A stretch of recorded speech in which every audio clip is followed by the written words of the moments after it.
అంటే ఇప్పుడు ఈ బెల్ట్ షాప్లు అంటే గుర్తొచ్చింది. ఇప్పుడు రాజగోపాల్ రెడ్డి గారు ఉన్నారు మునుగోడు ఎమ్మెల్యే. ఆయన అసలు నియోజకవర్గంలో బెల్ట్ షాప్ పెట్టడానికే లేదని చెప్పి బాగా కరాఖండిగా చెప్తున్నాడు కదా. మరి అది మంచి అంశమే కదా. సరే బెల్ట్ షాపులు పెట్టడానికి లేదు. ఇప్పుడు మునుగోడు నియోజకవర్గంలో ఒక్క బెల్ట్ షాప్ కూడా లేదట్నా లేదని వాళ్ళు చెప్తారు. అది నోటికి మాత్రమే స్టేట్మెంట్. నిజంగా లేకపోతే నీ కెమెరాలు తీసుకొని పోందా? ఎందుకు లేదు? ఆయన పక్కన హైదరాబాద్లో ఉంటాయి ఆయన వైన్ షాపులు. ఇక్కడ వచ్చినటువంటి ఇన్కమ్తో నాడ ఓట్లు కొంటాడు ఆయన. ఇక్కడ వచ్చినటువంటి ఇన్కమ్తో నాడ ఓట్లు కొంటాడు. అక్కడ మాత్రం నీతి మాటలు చెప్తాడు. నేను చాలా నీతివంతుని ఇట్లా అట్లా అని చెప్తాడు. మీ నా పెత్తనమే ఉండాలి. నల్గొండ జిల్లా అంటే కోమటిరెడ్డి వెంకటరెడ్డి కోమటిరెడ్డిది. మీరు ఎవడన్నా మాట్లాడితే వాని 200 మంది వస్తున్నారు. ఇప్పుడు నిన్న చూసిరుగా మీరు, ఏదో సర్పంచ్ అభ్యర్థిని తీసుకుపోయి గ్లాసులో ఉచ్చోపించారంట. ఒక బీసీ అభ్యర్థిని తీసుకుపోయి, ఒక పద్మశాలి బిడ్డని, తెలంగాణ ఉద్యమకారుడు, ఉస్మానియా PhD స్కాలరు, నేను మీలాంటి జర్నలిస్టు మిత్రుడు చదువుతా ఉంటే చూసిన. కోమటిరెడ్డి వెంకటరెడ్డి అరాచకాలకు నల్గొండలో అదుపు లేకుండా పోయింది. ఎలా అంటే మాదే రాజ్యం, మేమే దొరలం, మేమే భూస్వాములు అనేటువంటి భావనలో ఉంటే కమ్యూనిస్టులు ఎక్కువగా తిరగబడేది ఎక్కడ చెప్పనా? అదే ప్రాంతం, ఆ జిల్లాలోనే నల్గొండలో పెట్టుకోండి. ఎందుకంటే మీరు ప్రజాప్రతినిధులుగా ప్రజలకు సేవ చేయాలి. అంతేగాని నేను చెప్పింది నేను బ్లాక్మెయిల్ చేస్తా, నీ మంత్రి పదవి కావాలనుకుంటే నీ నిజాయితీని నిబద్ధతని నువ్వు నిరూపించుకో. ప్రజల దగ్గర, నీ పార్టీలో కానీ నీ మంత్రివర్గం దగ్గర నాకు ఇయ్యా, నేను ప్రజాసేవ చేస్తాను అనుకో. అంతేగాని నీకే కాంట్రాక్ట్ ఇవ్వాలి, నీకే ఎమ్మెల్యే టికెట్ ఇవ్వాలి, ఇంకో BCO లీడర్ కాకూడదు. చెరుకు సుధాకర్ లీడర్ అయితే నా అభిమానులు వస్తారు, 100 మంది చంపుతారు. ఎవడైనా తెలంగాణ శ్యామ్ మాట్లాడితే అరే వాడు ఎక్కువ మాట్లాడుతుంటారు, 200 మంది వస్తారు నా అభిమానులు, కార్లు వేసుకొని పోయి చంపుతారని అంటే నన్ను చంపొచ్చు, చెరుకు సుధాకర్ చంపొచ్చు, నేను చంపొచ్చు. నల్గొండ ప్రజలందరూ చంపలేరు కదా. వాళ్ళందరూ తిరగబడితే నీ పరిస్థితి ఏంది? ఇప్పుడు మీరు జాగ్రత్త ఉండాలి. ఆయన విమర్శిస్తారు. ఇప్పుడు రేపు పొద్దున పోయిన తర్వాత ఇబ్బంది అవుతుంది మీకు. అంటే చంపేస్తాడా? వెంకటరెడ్డి కదా, మరి 100 కార్లు అంటే రెడ్డి అయితే చంపేయచ్చా? రెడ్డి అయితే మరి అదే రెడ్లకు వ్యతిరేకంగా అక్కడ పోరాటం చేసిన భీమరెడ్డి, నరసింహారెడ్డి ఉన్నాడు, బద్దమెల్లారెడ్డి ఉన్నాడు, ఇలాంటి చాలామంది ఉన్నారు. అన్నా ఆయన రెడ్డి అనేటువంటి భావనలో ఉన్నాడేమో కానీ రెడ్డిలో అంటే చాలామంది మంచోళ్ళు ఉన్నారు. మా దాంట్లో కూడా మామూలు ఒకరు సేమ్. ఇక్కడ రాజకీయం ఏంటంటే మన రాజకీయ వ్యవస్థ కానీ ఈ రాజకీయ నాయకులు కానీ చేసేటువంటి కుతంత్ర కుళ్ళు రాజకీయాలు ఏ విధంగా ఉంటాయంటే, పలానోడు ST బంజారా అనుకో, ఆ బంజారా మీదకి ఇంకా బంజారాన్ని వచ్చి కలుపుతారు. అవును. ఫలాని SC మాల అనుకో, మాలాయన మీదకి మాలాన్ని వచ్చి కలుపుతారు. ఫలానా అయినా మాదిగా అయినా ఈ ప్రభుత్వానికి వ్యతిరేకంగా మాట్లాడుతున్నాడు అనుకో, ఆ ప్రభుత్వం నుంచి మళ్ళీ ఈ సేమ్ మాదిగా ట్యాగ్ వాడే ఆ మాదిగా అయినా వాడి మీద మాట్లాడతాడు.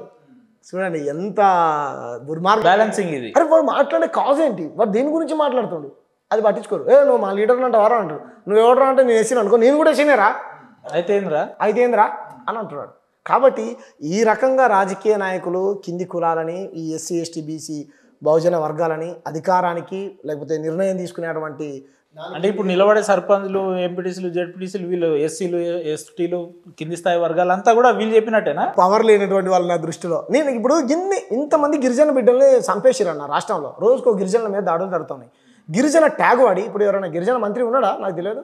సీతక్క ఒకటే ఉన్నట్టుంది కదా, ఆదివాసి ఉన్నది. ఇంతమంది ఆదివాసులు నమ్ముతుంటే సీతక్క ఒక స్టేట్మెంట్ పాస్ చేసిందా? ఈ రాష్ట్రంలో రోజుకొక దళితుడు కుల దురహంకార హత్యకు గురవుతా ఉన్నాడు. ఒక్క SC మంత్రి కానీ SC ఎమ్మెల్యే కానీ అసెంబ్లీలో లేకపోతే మాట్లాడు. ఎందుకంటే వాళ్ళ ప్రభుత్వం ఉంది కాబట్టి మాట్లాడితే వాళ్ళ ప్రభుత్వం మీద వ్యతిరేకత వస్తుంది. నీకు మంత్రి పదవి వచ్చింది, నీకు ఎమ్మెల్యే టికెట్ వచ్చింది, దేని ద్వారా? ఈ కులాన్ని వాడడం ద్వారా. నువ్వు గెలిచిన తర్వాత బాబాసాహెబ్ అంబేద్కర్ మీకు ఆ రిజర్వేషన్స్ ఇచ్చింది మా వర్గాలకు అన్యాయం జరిగినప్పుడు ఈ వర్గాల తరపున పార్లమెంట్లో అసెంబ్లీలో గలమిస్తామని. రేవంత్ రెడ్డి జిందాబాదు, కేసీఆర్ జిందాబాదు, నరేంద్ర మోడీ జిందాబాదు కొడతానికి కాదన్నా STలకు SCలకు రిజర్వేషన్స్ ఇచ్చింది. మీకు అండగా ఉండండి. ఇప్పుడు మన వాళ్ళని చెప్పుకోవడం కాదు కానీ వాళ్ళు పెత్తనం అట్లే ఉంది, వీళ్ళు వ్యవహార శైలి కూడా అట్లే ఉంది. మరి ఇప్పుడు SC STలది కూడా వ్యవహార శైలి అట్లనే ఉంది. అరే దొరకు చెప్పకుంటే నా పని కాదు, ఆయన గలవకపోతే పొద్దున్న లేచి ఆయన నమస్తే పెట్టకపోతే నాకు రోజు గడవదు, వీళ్ళ వ్యవహార శైలి కూడా అట్లే ఉంది. మరి అంటే వీళ్ళకి ఏం కావాలన్న అంటే అదే ఇంతకుముందు మనం మాట్లాడుకున్నాం కదా, ఉపేంద్ర అన్నలాగా తెలంగాణ శ్యామ్లాగా ఇంకోలాగా అన్న ఎవడు చెప్పినా నేను విన్నాను అన్న, ప్రజలకు ఏదైతే మంచో నా పదవి వచ్చింది కదా అదే చేస్తానంటే నిన్ను ఓడగొడతాడు. దగ్గరుండి ఎవరు ఆ రెడ్డి ఓడగొడతాడు, ఆ పటేలే ఓడగొడతాడు. మరి ఉపేందర్ నువ్వు ఎక్కువ చేస్తున్నావు, రారే శ్యామ్ నువ్వు ఎక్కువ చేస్తున్నావు, నువ్వు పోనీలే కానీ నీకు టికెట్ ఇస్తే కొడక నువ్వు నేను చెప్పినట్టు కాకుండా నీ సొంత నిర్ణయాలు తీసుకుంటావారా? నెక్స్ట్ నీ ప్లేస్లో మీ కులపోటీ ఇంకోటి వస్తాడు చూడు మన నియోజకవర్గంలో అని అంటాడు. ఇప్పుడు ఉన్నటువంటి ST ఎమ్మెల్యేలు SC ఎమ్మెల్యేలు అదే పరిస్థితి మీరు పోయి చూడండి. నాకు తెలుసు, ఎందుకంటే మేము ఇంత మాట్లాడేటోళ్ళం, మాకు తెలియదా ఎవరు ఏ పార్టీలో ఎందుకు చేస్తారు, ఎవరి ప్రయోజనాల కోసం.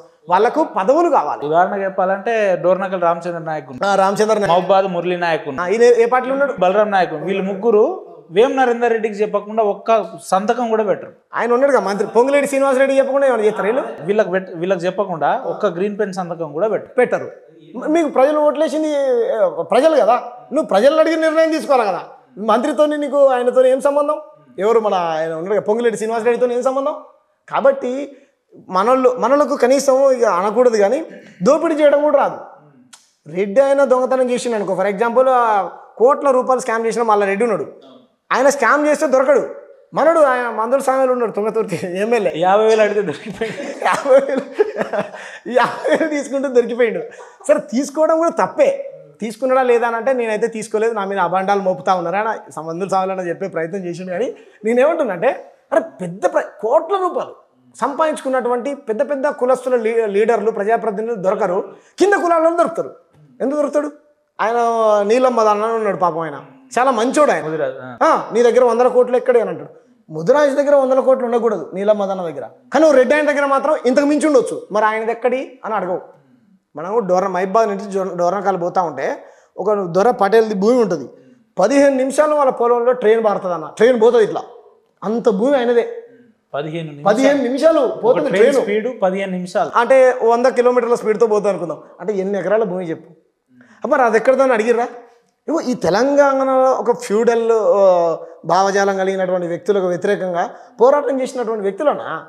సరే బాగా డబ్బులు అప్పట్లో అప్పర్ క్యాస్టుల దగ్గర ఉండేటి, తర్వాత బీసీలు ఈసీలు ఇలా ఉంది కదా, నీ నిచ్చెనమెట్ల వ్యవస్థ సంపద కూడా అట్లనే ఉన్నది. నీకు పేరుకు మాత్రమే వాళ్ళు ఏదో ఎస్టీ ఎమ్మెల్యేలు ఎస్సీ ఎమ్మెల్యేలు అని అంటాం, కానీ ఇప్పుడు వాళ్ళు ఎప్పుడు ఎక్కువ వాళ్ళు కుల వ్యవస్థ ఎట్లుంటుంది అంటే, ఫర్ ఎగ్జాంపుల్ బాపనాయన ఫ్లైట్ ఎక్కింది అనుకో, ఈ రెడ్డి అయినా రైలు ఎక్కుతాడు, రెడ్డి అయినా రైలు ఎక్కిండు అనుకో, ఈ కింద ఉన్నటువంటి బీసీ అయినా అప్పుడు బస్సు ఎక్కుతాడు. ఆ బస్సు ఇలా ఉంటుంది.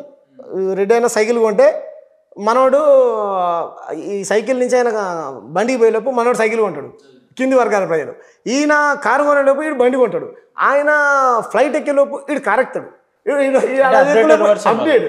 ఇగో ఇంత వెనకాల అన్నిట్లో ఉంది. మీరు చూడండి, ఈ దేశంలో డబ్బులు కానీ భూములు కానీ బ్యాంకు బ్యాలెన్స్ కానీ వజ్ర వైడూర్యాలు బంగారం కానీ ఎవరి దగ్గర ఎంత ఉందో లెక్కలు తీయండి. లేదన్నా, ఇది కుల సమాజం, అందుకే బడుగు బలహీన వర్గాలు అంటాం. ఇంకెన్ని రోజులు బడుగు బలహీన వర్గాలు? రేవంత్ రెడ్డి బలహీన వర్గమే కదా, మరి బలహీన వర్గాలు లీడరే ఉండాలి కదా, నువ్వెందుకున్నావు? బలహీన వర్గాల ప్రజల సమస్యలు బలహీన వర్గాల నాయకుడికే తెలుసు. రేవంత్ రెడ్డి చెప్తాడు కదా స్పీచ్లకు, మేము ఒక ఎస్సీని డిప్యూటీ స్పీకర్గా చేసినాం, మా పార్టీ ప్రెసిడెంట్ బీసీ చేసినాం, ఇవన్నీ చెప్తాడు. ఇక మేము ఎస్టీలకు ప్రాధాన్యత ఇచ్చినాం, 4 బీసీలు ఉన్నారు మా దాంట్లో, మేము 4 రెడ్లు ఉన్నాం, మీతో వాళ్ళంతా మీ వాళ్ళే ఉన్నారు అని అంటాడు. నేను ఒకటి చెప్తాను, మొన్న అందశ్రీ గారు చనిపోతే మన తెలంగాణ యాంథమ్ని రాసిండని చెప్పేసి పాడేమోసిండు. సరే, అందశ్రీ గారు ఒక ఏమంటారు విశ్వకవి అని మనందరం కీర్తించాం, సంతోషం. కానీ ఆయన కుల ప్రస్తావన వచ్చినప్పుడు ఆయన దళితుడని, ఆయన ఒక మాదిగ సామాజిక వర్గానికి సంబంధించిన వ్యక్తిని, వరంగల్ దగ్గర ఎక్కడో పెంబర్తి అనే చిన్న పల్లెటూరులో పుట్టినోడని, మాలు పని చేసుకున్నట్టు మనందరికీ తెలుసు, బడికి కూడా పోలేదని, గొప్ప కవి, ఈ ప్రపంచంలో ఉన్నటువంటి అనేక రుగ్మతల మీద పట్టున్నటువంటి వ్యక్తి, అన్ని సామాజిక సమస్యల మీద పాటలు రాసిన చెప్పుకున్నాం. రైట్. ఈ ముఖ్యమంత్రి ఎంత తెలియగలడు అంటే అందరంతా ఇల్లు మనోళ్ళు పసిగట్టాలి. సరే, చనిపోయిండు, మంచిదే. ముఖ్యమంత్రి స్థాయిలో ఉన్నటువంటి వ్యక్తి వచ్చి నేను కింది కులం కాబట్టి నా తెలంగాణ శ్యామ్ పాడానో లేకపోతే అందశ్రీ గారు పాడేమొస్తానో, అరే నిజమేగా పోయి తెలంగాణ శ్యాము అందశ్రీ గారు కింది కులం వాళ్ళ పాడేలు ఒక ముఖ్యమంత్రి స్థాయి వచ్చే వ్యక్తి వచ్చి మోసాడా అని మనం సపోర్ట్లు కొట్టినాం. ఇదే తెలంగాణ శ్యాము ఒక ఎమ్మెల్యేనో ఎంపీ అయ్యి ఒక రెడ్డి అయినా పాడేమోస్తాడు, తప్పుగా అనుకోకు. ఎవరు కూడా చనిపోయింది అనుకో, ఎవరు చనిపోవాలని నా ఉద్దేశం కానీ, ఓ రెడ్డి అయినా ఎవరైనా చనిపోతే నేను పోయి ఆయన పాడేమోస్తా. శ్యాము మన రెడ్డి అయినా పాడమోసినా అని రెడ్డి వాళ్ళందరూ కీర్తిస్తారా? లేదు. నీకు అర్థమైందా పాయింట్? ఇది కీర్తించరు, దీన్ని కూడా వీళ్ళకి అలగా మార్చుకున్నారు. కీర్తించకపోగా నీ అమ్మ వీడేంద్రా మన పాడేమోసుడు అనేది ఆ కోణం కూడా ఉంటుంది. చూడొచ్చు కానీ చూడండి, మీకు అర్థమైందా? మాకు కులం ఉండదు, ఎందుకంటే మేము పీడన గురైన వాళ్ళం. వాళ్ళు మన కులాన్ని వాడుకొని మన కులాల ఓట్లు ఇప్పించుకొని రెడ్డి అయిన వచ్చి దళితుని పాడే మోసారంటే గద్దరన్ననో గూడాంజనో ఇంకోలో వీళ్ళు పోయి రెడ్డిలో పాడలు మోస్తారు. రెడ్డిళ్ళందరూ కీర్తి ఇచ్చి మనకు ఓట్లు వేస్తారా జనరల్ సీట్లలో? ఏమనండి, అప్పర్ క్యాస్ట్లో ఏమనండి, వేయరు. కాబట్టి ప్రతిదాన్ని వాళ్ళకు అనుకూలంగా మార్చుకోవడమే ఈ రాజకీయ నాయకుల యొక్క పని. అందుకే కేసీఆర్ ఇదంతా రాజకీయాలన్నింటినీ కేసీఆర్ రేవంత్ రెడ్డి పాడు చేశారన్న. ప్రత్యామ్నాయ రాజకీయ పార్టీ రావాలి, ప్రజలు కూడా ప్రత్యామ్నాయాన్ని ఎన్నుకోవాలి.